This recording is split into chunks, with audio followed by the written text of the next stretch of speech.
Okay, let's review how to do molar mass. This is from first semester, the moles unit. If you weren't with me for first semester, let's go over that. Okay, let's just start with this easy one, number 1. Okay, if you don't have a periodic table, you're going to need one, not your ion chart, because we're going to need these atomic weights. Okay, so what we're going to do is we're going to break apart our compound. So we've got sodium and bromine in our compound.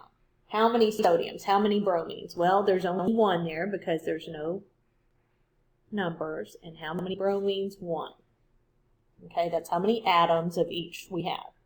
Okay, now we need to get the atomic weight of those elements. Okay, so the atomic weight of sodium is 23. So I'm going to multiply the number of atoms by the atomic weight. And I find bromine. He's on the other side. It says his atomic weight is 80. So I'm going to multiply one atom by 80. And now let's do the math. Okay, 1 times 23 is 23. 1 times 80 is 80.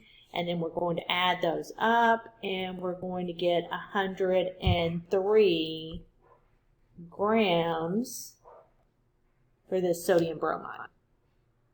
Okay, what about something like number 2? When I break it apart, I've got to break up this polyatomic ion also. So I've got sulfur and oxygen. How many lead? 1. How many sulfur? 1. How many oxygens? 4. Okay, because that 4 only goes to the oxygen. There's no parentheses.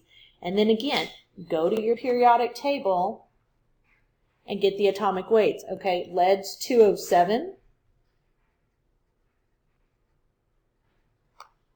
Sulfur is 32. And oxygen 16. Okay, do all your math and add it up. Okay, what about if we have parentheses though? Let's look at number 3. So here we've got 1 calcium.